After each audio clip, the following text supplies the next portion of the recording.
Hi guys, so this is Chandrakashwaryani, and in today's tutorial we'll see the practical use of Azure Service Bus, and we'll see how actually it communicates between the microservices in real scenario. So before I start this tutorial, I'm actually assuming that you guys already have seen my previous video, the first video in what I explain about the Azure Service Bus and about the microservices and its architecture, how actually it works and what is the actual need of that thing. And we are here at creation of service bus, so it would be good if you guys have the that information already with you. So, okay, so to start with this video, first of all, the first and the foremost thing is that you guys have to have the account created in this portal.azure.com.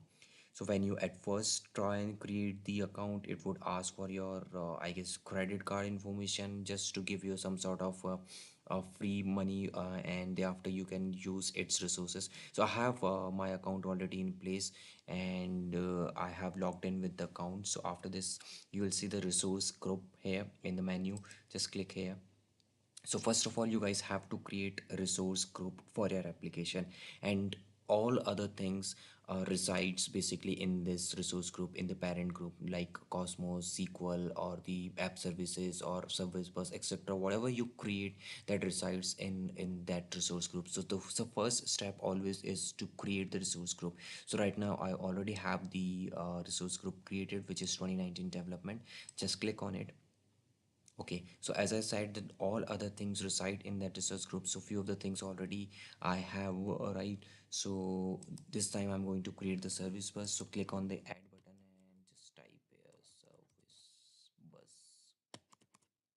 Okay, here we are, service bus. Click on this create.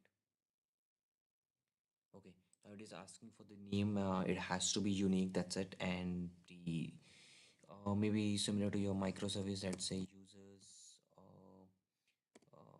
Temp service bus, maybe. Wait for the green signal. We have green tick, that means it is available. Select for the pricing tier. Let's see the pricing tier. So this is everything is paid here, everything. Okay, so this is the queues and the queues and the topic, and queues and topic message max size 256 KB. That is fine. So okay, we need this one because we'll use the concept of topic. So let me select the standard one, right? Okay, standard one, and rest will go by default. Click on the create button. Okay, so it is initializing the deployment, submitting deployment. So it might take, I guess, 2 to 3 minutes. So meanwhile, I'm going to pause the video and we'll continue once the service bus we have in place. Okay, so I think we have now service bus with us. Click on this resource group, 2019 development. We should have this user stamp service bus. Yes, we created a bit few minutes ago. Now we have the queues and topics. So as I said, queues and topics. So we'll use the concept of topic. Click on the topic, name it anything again. So users temp topic, maybe. Wait for the green signal. Okay, we have max size 14 minutes. Let's leave it as it is, the default one. Click on the create. Yeah, creating topic. Your topic is currently being created, was successfully created. Nice. So where's the topic? Where's the topic? Where's the topic? We can see here, maybe. Yeah, user topic. Now inside the user topic, we actually create the subscription. Now what is subscription? So when you send the data from one microservices, right, and the other microservice has to receive the data, so that the subscription will be used by actually that microservices. So that is where we is always actually have to create the subscription. Now let's give it a name like user topic temp subscription, maybe anything. 14 log duration, maximum count, create. You can simply create on it. Again, we are not teasing anything with those values. So you have now user topic temps up with you. Now click on this subscription, right? Click on this subscription just to see the values. Correct. Okay. Now you created the service bus, then you added the topic, and then you added the subscription. And at class, you have to go to this shared access policies, and in the shared access policy you will have to create the two keys as I talked about in the previous video. One is the send key, other is the listen key. Send key will be used by a microservice which wants to send the data, and listen key will be used by the other microservices which wants to receive the data. Now click on this add and name it like user send maybe, and click on this send create. So the moment I click on the create okay, loading user send. Okay, so the moment I created this user send, you can see that we have the primary key and the secondary key with us, and also we have the primary connection and the secondary connection. So most of the time we always use the primary key and the primary connection string. So just quickly let's create a user listen as well. Click on this listen, create.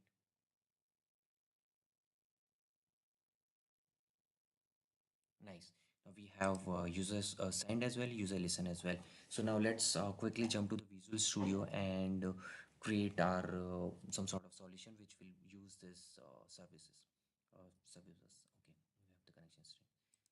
So this is the Visual Studio, and I'm going to create a .NET Core console application. You can name it user send microservice. Click on this. Okay. And yeah, that's fine. Go to 2019 development meanwhile, and here that will be fine. Okay, so this is the simple console application. You don't have as of now anything inside this. So first and the foremost thing which you need to do, go to this manage NuGet package and install the service bus.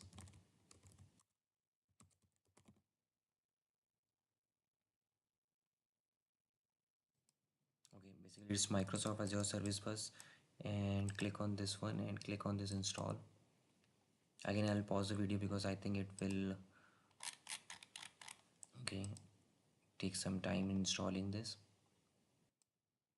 Okay, so now I think we have the Microsoft Azure Service Bus NuGet package with us.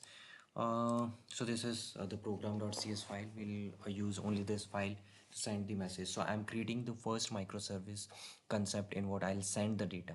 Now what sort of data I'll send, I don't have DB connected right now with me. I don't have any data with me. So I'll create the dummy data. So let me create the dummy data.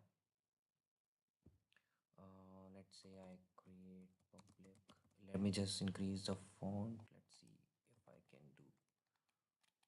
Okay, I think that is fine. Okay, so the public class, maybe users, and then two properties I'll create.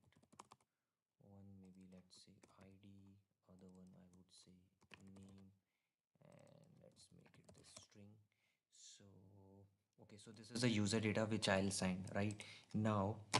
I'll create one more class which is basically the, you can say, the service bus message, which will contain this user data. So again there would be few properties. Let me just copy. Okay, so the first property is the, will generate a GUID. I'll talk about this in a bit.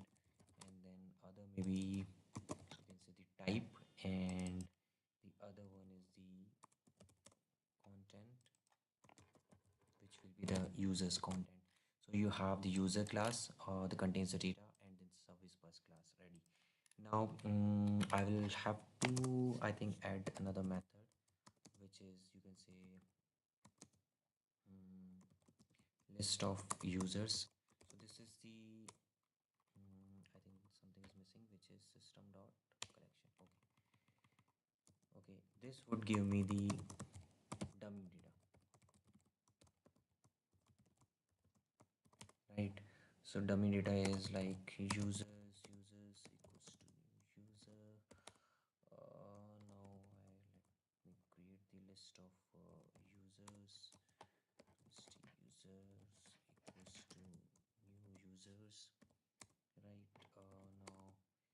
for loop, maybe two records would be sufficient for this demo. So the user equals to user. Don't go on to this code. This is just to get the data.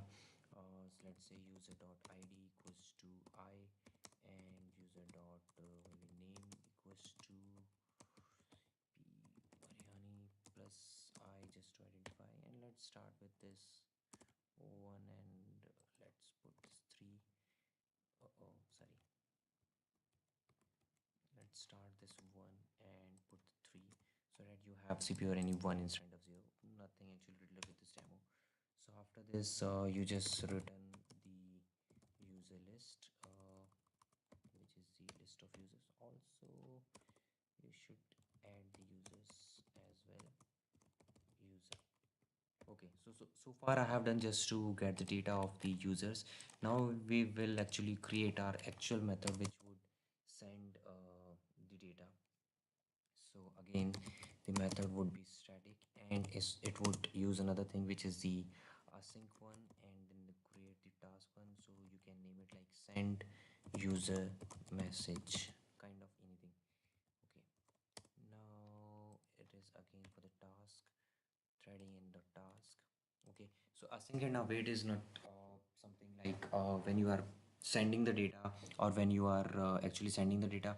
So once you actually wait till the time that method sends the data. That's why we are using this async and await. We'll see after this function. So let me first of all create the list of users equals to get dummy data for users. Okay, now you have the data with you. Now after this, you have to serialize this data. Maybe JSON convert, again control dot and Newton dot software series object, thanks to that shortcuts, and then you put their users. Actually, before sending your data, you actually cannot directly send the list, right? So you have to serialize the users. So I have now serialized the data. Now there is one more thing, which is a message type. Like what type of message you are sending. I am sending the user data, right? Second thing is like what is the message ID. I talked about, we'll generate a GUID, so which will be unique. We can say new GUID dot to string,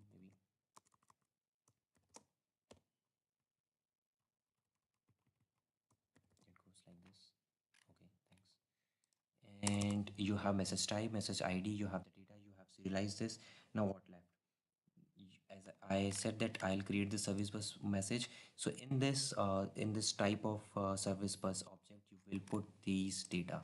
So let's create the serialize message.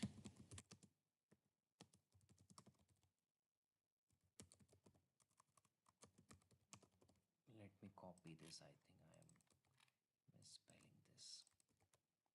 Yep, correct. uh, so three things. One is ID. So I already said that this is the GUID which I just created, and the other thing, it asks for the type. Again, type is already created, and the third and the last thing, it asks for the content, which is again serialized user. Very good. So all the things we have with us, I have added in the message. Now again, you have to serialize body, and which is again done by the JSON convert dot serialize object, and put your message. Perfect. Now after this, the last step remains. Last step is send data to us. That's it. And the method is, so first of all, you have to get the you can say the you actually set the objects. Let me set it quickly. Like say anything, you can name it bus message equals to new message. I'll explain what is this. Okay, now to send the data, you have to use the what we say, the Azure service bus which we imported. So I think I have to create create the static I what we say it was I connection. uh, just a second, let me search for this. Okay, so static, it is I topic line. And why I was not getting this, because I have not imported the username. Yep, topic line, like this. Perfect. Now back to the new message bus and type your message. We have this message now with us. It says, let me do this little quickly. Encoding of UTF-8 dot get bytes, and you want bytes on from the serialized body, right?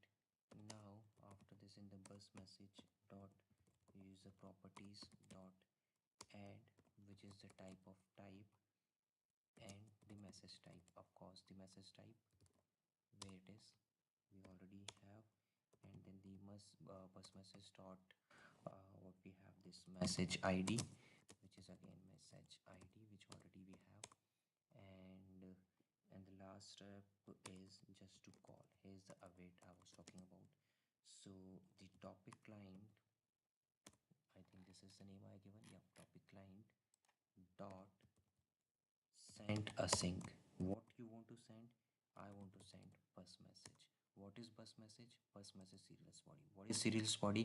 It contains the message. What contains the message? Contains this serialized user. What is serialized user? Basically this data, 1 2 3. So this is the data we want to send. Let me just write line like message has been sent. That's it. So far so clear. Now the at last moment we just have to call this. Now just to save the time, I already have the data with me. So let me just copy this and paste it here. Okay, so this is the main async method which will call this method send user data. Yep, send user message. Now inside that you have to give the connection string and then topic name. Now let's go back to our portal in what, see what is your topic name. What is your topic name? Click on 2019, click on here, search what, go for the topics. So the topic name is users temp topic.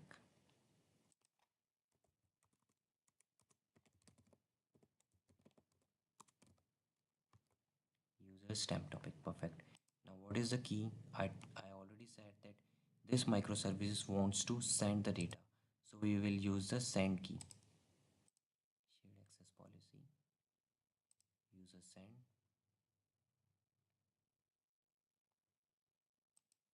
copied the primary connection string, just replace this, control V, control N, remove this entity path, we don't need this. Now I'm putting the breakpoint here, right? And we'll keep an eye here.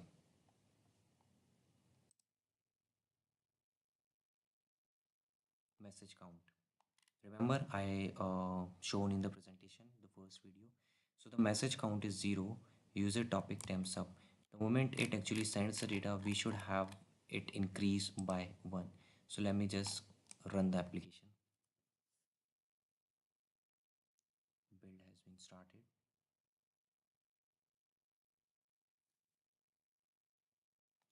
Okay, so this is a service bus, this is the topic client, and it goes here, it gets the data.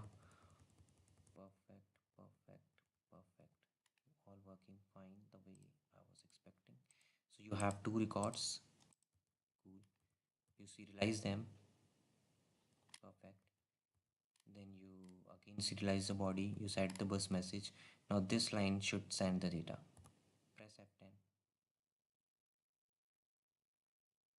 If all your connection string are okay, then it will successfully send the message. Either you will get the error. This time I was lucky, so it successfully sent the data. And if I just press the F5 and refresh this portal and this topic, I should see the message count to 1. Here we are. So that means This microservices has successfully sent the message and the count is 1, and the count would remain always 1 until either the time gets expired or the other service uses this. So now I'll create quickly the other microservice to consume this data. Okay. So this is our console app 3, which you can say the our second microservices which going to listen. So just to save our time, I already actually created this service, and the code is already available, and we'll understand how it works. So first of all, it asks for the service connection string and the topic name and the subscription. So it is a similar like it was asking here for the service bus and the user topic name and etc. So topic name is going to be the same one. So let's go to here, right? And it asks for the connection string. Now also the subscription name. As I said, the subscription name is used when you're actually in the listener microservice. And now what else you need? You just need the listen key, as this is the listen microservice. Copy this and paste it here, and again remove this topic name entity path. We don't need this. Right, so you have subscribed the subscription one, you actually handle this one for the exception handling, like any type of exception is occurring, then you just, and this is the same service bus ID type and content, and here we are actually encoding the data and displaying once we receive the data. Click on this console application free. Now again, if all good, then we should receive the data and the count increase to 0. Goes to subscription console.read key. Listener started. Here we are. So this is the data what we were expecting in the second microservice.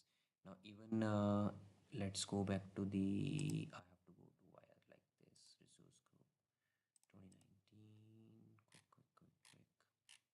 Services. Now the count, I'm just showing the count should be now 0.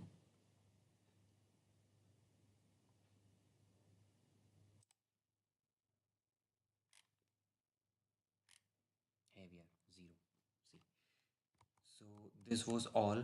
Now what I'm going to do, I'm going to disable the breakpoint. Why I'm doing so, and going to the listeners key, and this is my sending key.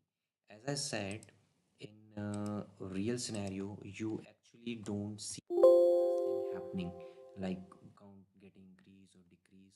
The moment it sends the data and I'm on my listeners point, you will see you actually just keep an eye on both the services.